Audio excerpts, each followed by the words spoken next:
السلام علیکم ورحمۃ اللہ وبرکاتہ۔ جی، پہلا ہاف ہو گیا ختم۔ اب تھوڑی سی بات کر لیتے ہیں جو ہم بک پڑھ رہے تھے قیامت کے بارے میں، اس کی۔ آپ کو یاد ہوگا ہم حشر کا میدان تک ہم پہنچ چکے تھے، اور عرش، اللہ تعالیٰ کا عرش بھی فرشتے لے کر نیچے آ گئے، سجدے والا مقام بھی گزر گیا، لوگوں کو حکم ہوا تھا سجدہ کرنے کا۔ تو وہ اپنے مائنڈ میں ذرا سا ریوائز کر لیں جو پیچھے ہم نے کل پڑھا تھا، اس سے آگے اب سٹارٹ کرتے ہیں۔ عبداللہ ایک فرضی کیریکٹر ہے اور بہت نیک ہے، اور وہ اپنی یہ ساری کہانی سنا رہا ہے کہ یہ سب کچھ کیسے ہوا، جب زندگی شروع ہوئی تو پھر کیا ہوا۔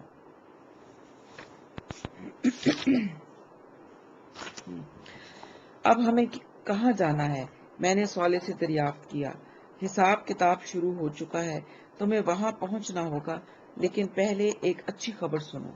وہ کیا؟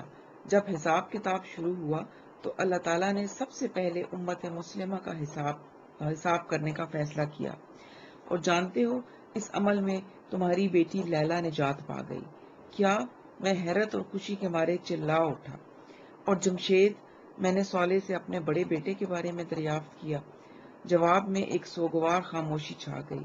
مجھے اپنے سوال کا جواب مل چکا تھا۔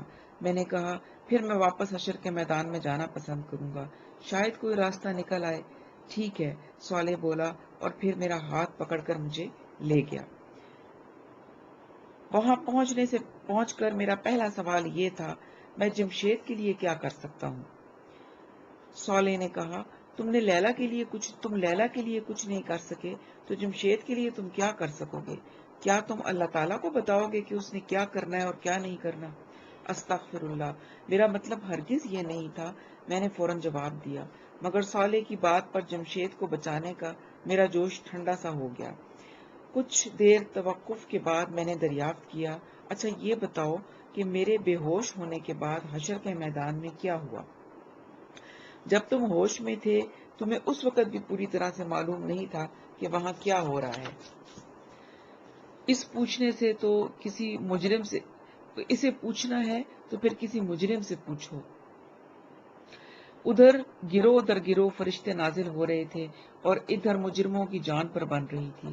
پھر جس وقت سجدے میں جانے کا حکم ہوا تو سارے لوگ سجدے میں تھے، اور یہ بدبخت اس وقت بھی خدا کے سامنے سینہ تان کر کھڑے ہوئے تھے۔ یہ ان کی کمر تختہ ہو جانے کا نتیجہ تھا۔ ہاں، یہ ان کی سزا تھی۔ اس کے بعد جب اللہ تعالیٰ نے دریافت کیا کہ میں بادشاہ ہوں، میرے سوا اور بادشاہ کہاں ہیں، اس وقت بھی یہی مجرم سینہ تانے اس کے سامنے کھڑے تھے۔ کاش تم دیکھ سکتے اس وقت ان مجرموں کے ساتھ کیا ہو رہا تھا۔ ان کے دل کٹے جا رہے تھے، کلیجے منہ کو آ رہے تھے، آنکھیں خوف اور دہشت سے پھٹی ہوئی تھی۔ مجرم بے بسی سے اپنی انگلیاں چبا رہے تھے، مگر مجبور تھے اس وقت بھی کہ ساری کائنات کے بادشاہ کے سامنے سینہ تان کر کھڑے ہوئے تھے۔ پھر کیا ہوا؟ ظاہر ہے حساب کتاب تو فردن فردن ہونا تھا، لیکن اس موقع پر مجرموں کے سامنے ان کا انجام بالکل نمایاں کر دیا گیا۔ وہ اس طرح کہ جہنم کا دہانہ مکمل طور پر کھول دیا گیا، جس کے بعد میدان حشر کے بائیں حصے کا ماحول اتنا خوفناک ہو گیا، جہنم گویا جوش کے مارے ابلی جا رہی تھی۔ ایسا لگ رہا تھا جیسے وہ مجرموں کو دیکھ کر شدت غضب سے پھٹی جا رہی ہو۔ اس کے دھاڑنے کی آوازیں دور دور تک سنی جا رہی تھیں، اور اس کے شعلے بے قابو ہو کر باہر نکلے آ رہے تھے۔ یہ شعلے اتنے بڑے تھے کہ ان سے اٹھنے والی چنگاریاں بڑے بڑے محلات جیسی وسیع اور عریض تھیں۔ ان کے بلند ہونے سے آسمان پر گویا زرد اونٹوں کے رقص کا سما پیدا ہو گیا تھا۔ نہ پوچھو کہ یہ سب کچھ دیکھ کر لوگوں کی حالت کیا ہو گئی۔ انہیں محسوس ہو رہا تھا کہ اس سے قبل حشر کی جو سختیاں تھیں وہ تو کچھ بھی نہیں تھیں۔ حساب کتاب کیسے شروع ہوا؟ سب سے پہلے حضرت آدم کو پکارا گیا، جو پوری انسانیت کے باپ اور پہلے نبی تھے۔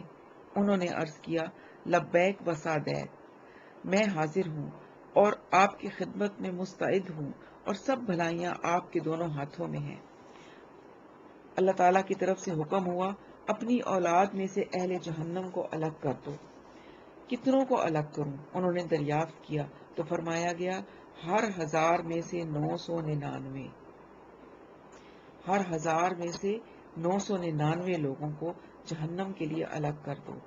تم اندازہ نہیں کر سکتے عبداللہ، یہ سن کر حشر کے میدان میں کیسا کوہرام مچ گیا تھا۔ لیکن اتنی بڑی تعداد میں لوگوں کو جہنم کا فیصلہ کیوں ہوا؟ میں نے دریافت کیا۔ یہ فیصلہ نہیں، اس بات کا اظہار تھا کہ میدان حشر میں جو لوگ موجود ہیں ان میں 1000 میں سے ایک ہی اس قابل ہے کہ وہ جنت میں جا سکے گا۔ دراصل انسانیت مجموعی طور پر ایمان اور اخلاق کے امتحان میں بری طرح سے فیل ہوئی۔ چنانچہ اللہ تعالیٰ کے عدل کے تحت اصولی طور پر اتنے ہی لوگ جہنم کے مستحق ہو چکے ہیں، مگر جیسا کہ رسول اللہ صلی اللہ علیہ وسلم نے دنیا میں بتا دیا تھا کہ اللہ تعالیٰ کی رحمت کے 100 حصے کیے جائیں تو اس کی رحمت کا صرف ایک حصہ دنیا میں ظاہر ہوا تھا اور باقی 99 حصے اس نے آج کے دن کے لیے روک رکھے تھے۔ چنانچہ اس کی رحمت کا ظہور ہوا اور اس نے ناکام لوگوں کو جہنم کا فیصلہ سنانے کی بجائے پہلے مرحلے پر ان لوگوں کو بلانے کا فیصلہ کیا جن کے کامیاب ہونے اور نجات پانے کے امکانات سب سے زیادہ تھے، یعنی مجموعی طور پر اچھے لوگوں کو، ہر امت کے ان لوگوں کو جن کی نجات بس ایک رسمی حساب کتاب کا تقاضا کرتی ہے۔ اس عمل کا آغاز امت مسلمہ سے شروع ہو چکا ہے، پھر دیگر امتوں کا نمبر بھی جلد آ جائے گا، کیونکہ کل انسانی آبادی میں سے ایسے لوگ صرف 1% ہی ہیں، باقی لوگوں کا معاملہ وہ بعد میں دیکھیں گے۔ اس کا فیصلہ یہ ہوگا کہ حشر کی سختی کسی کے گناہوں کا بدل بن سکتی ہے تو بن جائے۔ یہ کہنے کے بعد صالح لمحے بھر کو رکا، پھر تعصب سے بولا، ویسے میں دوسرے لوگوں کے لیے زیادہ امکان نہیں دیکھتا۔ کیوں؟ میں نے پوچھا۔ اس کی وجہ شرک ہے۔ اللہ تعالیٰ شرک کے معاملے میں بہت غیرت مند ہے۔ تم جانتے ہو کہ انسانیت کا ہر دور میں سب سے بڑا مسئلہ شرک ہی رہا ہے۔ اسی شرک کی وجہ سے آج سب سے زیادہ لوگ مارے جائیں گے، کیونکہ شرک کی معافی کا امکان نہ ہونے کے برابر ہے۔ ہاں، کسی کے حالات اور ماحول کا کوئی عذر ہو تو خیر ہے، ورنہ شرک کرنے والے کسی شخص کے لیے آج نجات کی معمولی سی بھی کوئی امید باقی نہیں، چاہے وہ مسلمان ہی ہو۔ میں نے دریافت کیا۔ ہاں، صالح نے جواب دیا، شرک جہنم کی آگ کا شعلہ تھا، آج یہ لازماً ہر اس شخص کو جلائے گا جس نے اللہ کے سوا کسی اور کو اس کی ذات، صفات یا حقوق اور اختیارات میں شریک ٹھہرایا تھا، غیر اللہ کی عبادت کی تھی، ان سے دعائیں مانگی تھی، ان کو سجدے کیے تھے، ان کو خدا کا شریک سمجھا تھا اور صفات اور اختیارات الہی میں حصے دار بنایا تھا۔ اللہ اکبر، لا الہ الا اللہ، بے اختیار میرے منہ سے یہ الفاظ نکلے۔ لوگ فوراً جنت یا جہنم میں نہیں جائیں گے، نہیں فوراً نہیں جائیں گے، بلکہ ایک ایک شخص کا حساب کتاب ہوتا جائے گا۔ اگر وہ کامیاب ہے تو سیدھے ہاتھ کی طرف عزت اور آسائش میں، اور اگر ناکام ہے تو الٹے ہاتھ کی طرف ذلت اور عذاب میں کھڑا کر دیا جائے گا۔ جب سب لوگوں کا حساب کتاب ہو جائے گا تو پھر لوگ گروہ در گروہ جنت میں اور جہنم کی طرف لے جائے جائیں گے، اور سب سے پہلے رسول اللہ صلی اللہ علیہ وسلم جنت کا دروازہ کھولیں گے، اور پھر اہل جنت زبردست استقبال اور سلام اور خیر مقدم کے ساتھ جنت میں داخل کر دیے جائیں گے۔ اس وقت رسول اللہ صلی اللہ علیہ وسلم کہاں ہیں؟ اس وقت حضور صلی اللہ علیہ وسلم حوض کوثر کے پاس ہیں۔ آپ کی امت میں سے جس کسی کا حساب کتاب ہو جاتا ہے اور وہ کامیاب ہوتا ہے تو اسے پہلے حضور صلی اللہ علیہ وسلم کے پاس لایا جاتا ہے، جہاں جام کوثر سے اس کی تواضع ہوتی ہے، جس کے بعد وہ نہ صرف حشر کی ساری سختیاں اور پیاس بھول جاتا ہے بلکہ آئندہ پھر کبھی اسے پیاس نہیں لگے گی۔ جیسے کہ ویسے تمہیں تو جام کوثر دیا جا چکا ہے نا؟ کیوں نہیں؟ میں نے جواب دیا۔ صالح کی باتیں سن کر میرے دل میں رسول اللہ صلی اللہ علیہ وسلم سے ملاقات کا شوق پیدا ہو گیا۔ میں نے صالح سے کہا، کیوں نہ ہم پہلے بارگاہ رسالت میں حاضر ہو جائیں۔ ابھی میری زبان سے یہ جملہ نکلا ہی تھا کہ ایک صدا بلند ہوئی، امت محمدیہ کے کامیاب لوگوں کا حساب مکمل ہو گیا ہے، اب امت عیسوی کا حساب شروع ہو رہا ہے۔ عیسیٰ ابن مریم علیہ السلام اللہ کے رسول اور بنی اسرائیل کے آخری پیغمبر پروردگار عالم کی بارگاہ میں حاضر ہوں۔ میں نے سوالیہ نظروں سے صالح کو دیکھا تو اس نے بتایا کہ اب حضرت عیسیٰ اپنی قوم پر گواہی دیں گے۔ وہ اللہ تعالیٰ کے سوال کے جواب میں اپنی تعلیمات کا خلاصہ پیش کریں گے۔ یہ اپنی قوم کے مجرمین کے خلاف ان کی شہادت ہوگی اور صحیح عقیدے اور عمل والوں کے حق میں یہ ایک نوعیت کی شفاعت بن جائے گی۔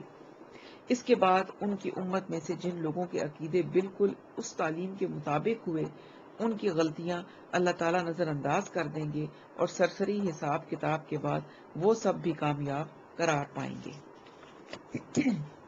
ہم ایک دفعہ پھر میدان حشر میں آ چکے تھے، مگر اس دفعہ ہم عرش الہی کے دائیں طرف کھڑے تھے۔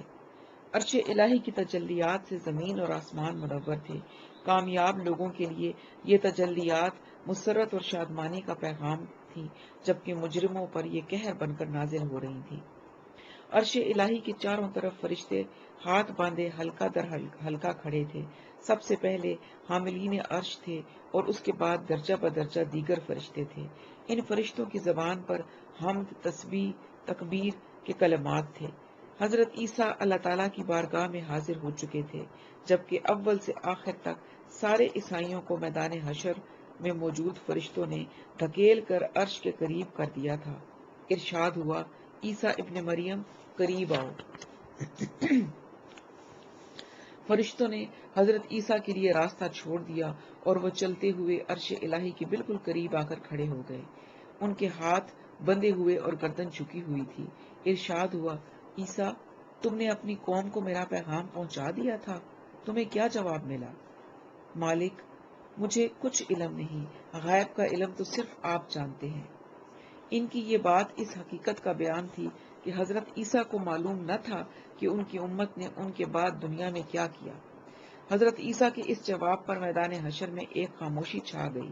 کچھ لمحے بعد آسمان پر ایک دھماکہ ہوا، تمام نظریں آسمان کی طرف بلند ہوئیں۔ آسمان پر ایک فلم سی چلنے لگی۔ اس فلم میں عیسائی حضرت عیسیٰ اور حضرت مریم کے مجسموں کے سامنے سر ٹیک رہے تھے۔ بازاروں میں صلیب پکڑے لوگ جلوس نکال رہے تھے۔ گرجوں میں مسیح اور مریم کی پرستش ہو رہی تھی۔ مسیح کو مشکل کشا سمجھ کر ان سے مدد مانگی جا رہی تھی۔ ان کی تعریف کے نغمے گائے جا رہے تھے۔ پادری تقریریں کر رہے تھے ان کو خدا کا بیٹا ثابت کرنے کے لیے اور ایڑی چوٹی کا زور لگا رہے تھے۔ میں یہ مناظر دیکھتا ہوا سوچ رہا تھا کہ عیسائیوں نے انسانی تاریخ کی سب سے بڑے شرک کو جنم دیا تھا۔ ایک تیز ڈانٹ فضا میں بلند ہوئی اور سب لوگ ٹھٹک کر خاموش ہو گئے۔ مسیح سے پوچھا گیا، عیسیٰ، کیا تم نے ان لوگوں سے کہا تھا کہ اللہ کو چھوڑ کر مجھے اور میری ماں کو اپنا معبود بنا لو؟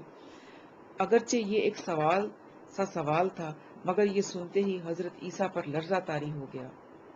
ان کے پاؤں کے لیے ان کا بوجھ اٹھانا مشکل ہو گیا۔ یہ دیکھ کر اللہ تعالیٰ نے فرمایا، عیسیٰ، تم میرے محبوب پیغمبر ہو، میرے پیغمبر میرے حضور ڈرا نہیں کرتے، اطمینان سے میری بات کا جواب دو۔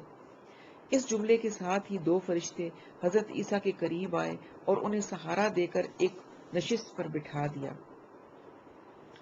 یہ منظر انتہائی عبرتناک تھا۔ حضرت عیسیٰ خدا کے انتہائی عزیز اور محبوب پیغمبر تھے، مگر بدقسمتی سے وہی انسانی تاریخ کی ایسی ہستی بن گئے جنہیں سب سے بڑے پیمانے پر اللہ تعالیٰ کے مقابلے میں لا کھڑا کیا گیا۔ ان سے دعا اور مناجات کی جاتی تھی، ان کی حمد و تعریف کی جاتی تھی، ان کی عبادت اور پرستش کی جاتی تھی، مگر آج اللہ تعالیٰ کے ایک سوال پر ان کی جو حالت ہو گئی تھی وہ ان کو خدا سمجھنے والوں کو خون کے آنسو رلانے کے لیے بہت تھی۔ آج سب نے جان لیا تھا کہ اللہ کے مقابلے میں کسی کی کوئی حیثیت نہیں ہے۔ یہاں پر 1 منٹ کو رکوں گی اور تھوڑا سا ہمیں بھی سوچنے کی ضرورت ہے کہ ہم بھی اپنے پیغمبر محمد صلی اللہ علیہ وسلم کو ان کے مقام سے بہت اوپر لے جاتے ہیں، اللہ تعالیٰ کے مقام پر جا ملاتے ہیں۔ اور آپ صلی اللہ علیہ وسلم کا تو خیر مقام بہت بلند ہے، ہم نے تو آپ کے صحابہ کو بھی اتنا، حضرت علی، ان کو مشکل کشا کہہ کر ہم پکارتے ہیں۔ اکثر یہ کہا جاتا ہے، مولا علی مدد، یا علی مدد، یہ سب شرکیہ کلمات ہیں، کیونکہ مدد صرف اللہ کر سکتے ہیں۔ حضرت علی تو اب اس دنیا میں موجود نہیں ہیں، وہ ہماری مدد نہیں کر سکتے۔ یہ ساری باتیں جو ہیں یہ شرک کو جنم دیتی ہیں، اور یہاں پر دیکھیں آپ کے شرک کی معافی نہیں ہے، باقی تو اللہ تعالیٰ چاہیں گے تو معاف کر دیں گے۔ اور پھر نبی صلی اللہ علیہ وسلم کی شان میں جو ہم نعتیں پڑھتے ہیں اس میں کتنے شرکیہ الفاظ ہوتے ہیں کہ اس میں کئی ایسے الفاظ ہیں کہ اللہ تعالیٰ سے تو چھٹکارا ہو سکتا ہے، جسے محمد نے پکڑ لیا اس سے کون چھڑائے گا۔ مطلب اس طرح کے بہت سارے اشعار ایسے ہیں، اور یہ سب شرکیہ اشعار ہیں۔ اور پھر یہ سمجھنا کہ ہم نے میلاد کیا اور پھر سب کھڑے ہو جاتے ہیں سلام پڑھتے ہوئے کہ اب نبی صلی اللہ علیہ وسلم خود تشریف لے آئے ہیں، یہ سب کا سب جو ہے یہ شرک اور گناہ ہے۔ ان تمام چیزوں سے بچنا چاہیے ہم سب، ورنہ اس روز پھر ہمارا جو حال ہوگا اس کی ایک تصویر کشی تو آپ اب دیکھ ہی رہے ہیں۔ میں نے دل میں سوچا کہ ایک ایک کر کے خدا کے ایسے ہی دیگر صالح بندے آئیں گے جنہیں دنیا میں لوگوں نے اپنے ناموں اور صفاتوں سے ایسے ناموں اور صفات سے پکارتے تھے جو صرف اللہ کو زیب دیتے تھے، مگر آج ان میں سے ہر شخص انکار کر دے گا کہ ہم نے لوگوں سے اس نوعیت کی کوئی بات نہیں کہی تھی۔ ہر ایک کا حال یہ ہوگا کہ مسیح علیہ السلام کی طرح کسی میں بھی اللہ کے سامنے کھڑے ہونے کی طاقت نہیں ہوگی۔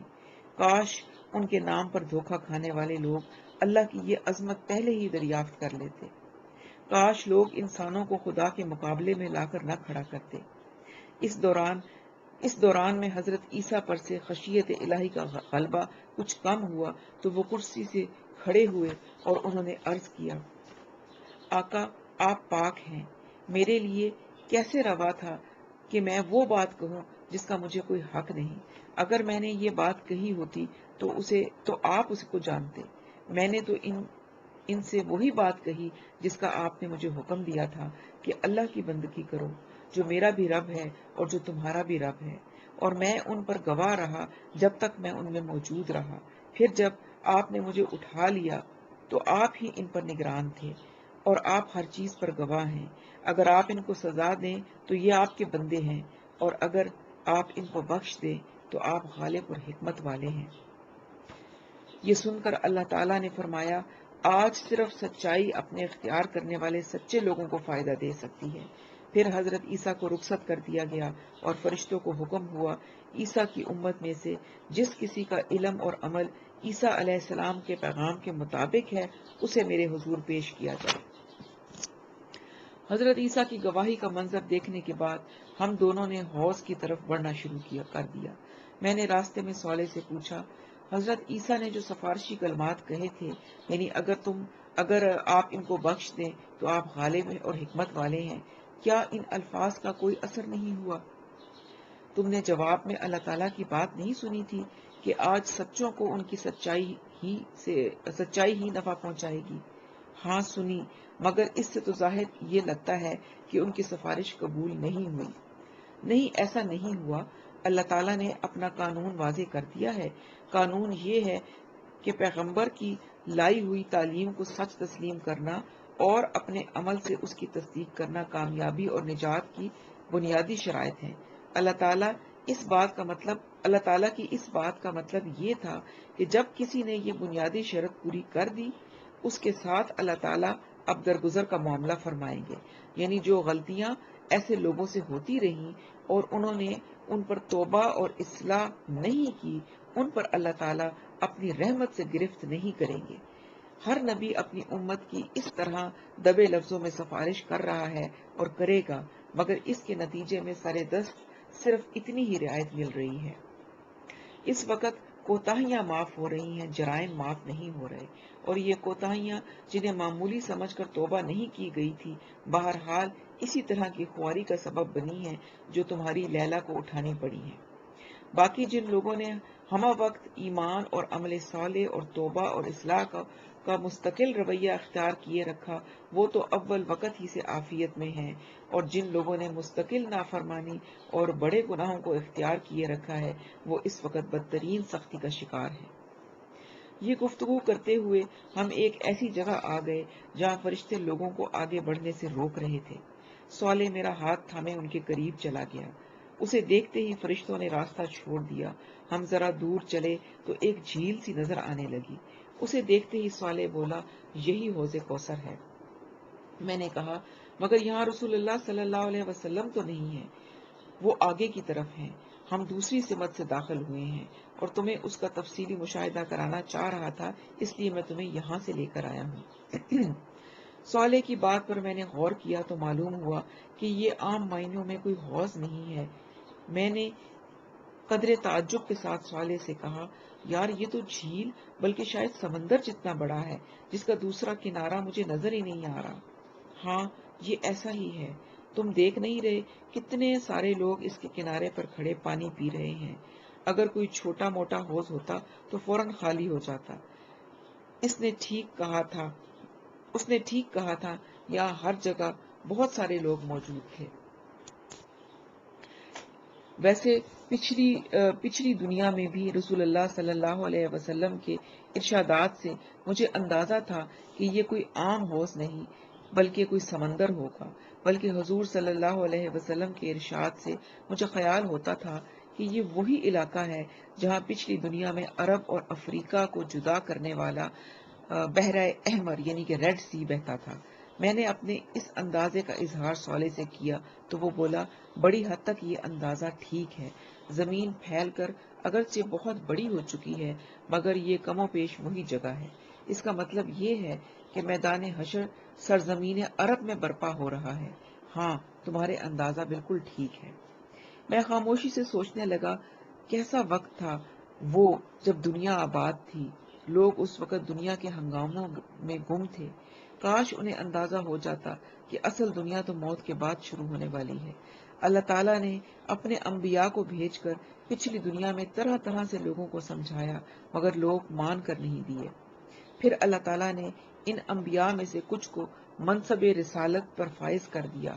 یہ رسول نہ صرف لوگوں کو صحیح راستے کی طرف بلاتے بلکہ ان سے ایک قدم آگے بڑھ کر لوگوں کو متنبع کر دیتے کہ ان کی بات نہیں مانی گئی تو اللہ تعالیٰ قیامت سے قبل ہی اس قوم پر اپنا عذاب بھیج دیں گے جس سے صرف ماننے والے بچائے جائیں گے.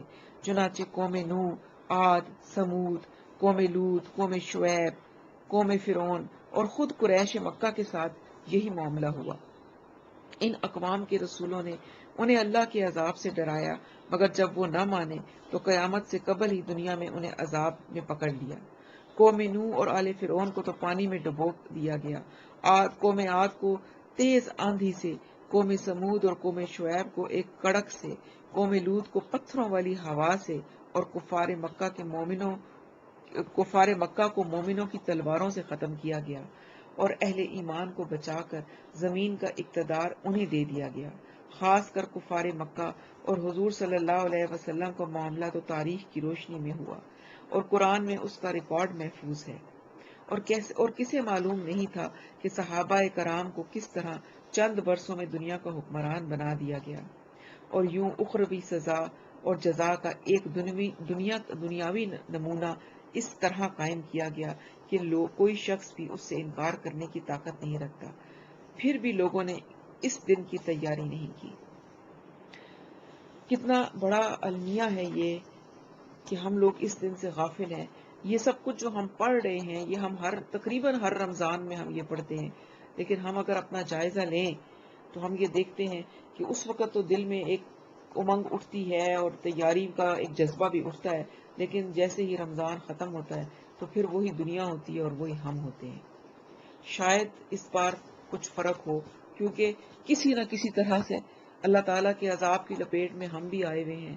اس کی آزمائش ہم پر بھی ہے اور جو بھی دل تھوڑا سا بھی سمجھ رکھتا ہے اس کو سمجھ آ جانی چاہیے کہ امت مسلمہ پہ یہ ہمارے نبی کی دعا تھی کہ وہ عذاب اس طرح نہیں آ سکتا تھا، لیکن یہ عذاب تو پوری دنیا کو لپیٹ میں لیے ہوئے ہے اور دنیا بے بس ہو کر پڑی ہوئی ہے اور سارے مل کر بھی اس سے نہیں بچ سک رہے.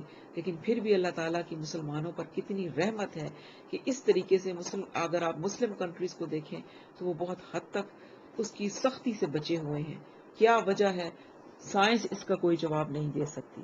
یہ اللہ ہی کی رحمت ہے اور اللہ تعالیٰ ہمیں آگے بھی بچائے اس مشکل اور اس موذی بیماری کے ساتھ اور ہمیں یہ بیماری ہی ہمیں اللہ کی طرف اگر موڑ دے تو یہ بڑی بات ہے. تو اللہ تعالیٰ ہمیں توفیق دے. یہ دن جو ہمیں اللہ نے دیے ہیں، یہ رمضان، اس پر ہمیں افسوس نہیں کرنا چاہیے، ہمیں خوش ہونا چاہیے کہ یہ رمضان اللہ نے ہمیں ایسا دیا ہے جو ہمیں اللہ کی طرف بلانے والا ہے، جس میں اللہ نے ہمیں دنیا سے فراغت دے دی ہے. سب کاموں سے فراغت دے کر اللہ تعالیٰ نے ہمیں اندر گھروں میں بند کر دیا ہے کہ مجھ سے رابطہ کرو، میرے ساتھ وقت گزارو، اور اللہ نے راستے کھول دیے ہمارے لیے. تو یہ جو چند دن رہ گئے ہیں یہ اللہ کے لیے وقف کر دیں اور اللہ تعالیٰ سے معافیاں مانگیں.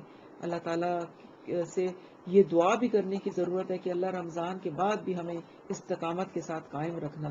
ایسا نہ ہو کہ ادھر سے رمضان ختم ہو، عید کا چاند نظر آئے اور ہم پھر سے اسی ہلے گلے میں مست ہو جائیں اور یہ سارا کچھ ہم بھول جائیں اور پھر ہم انتظار کریں اور بار بار یہ کہیں اللہم بلغنا رمضان، کہ اللہ ہمیں رمضان تک پہنچا دیں کہ اگلا رمضان آئے گا تو اس میں پھر عبادت کر کے اللہ کو راضی کر لیں گے اور اس کے بعد پھر سے وہی کچھ کریں گے.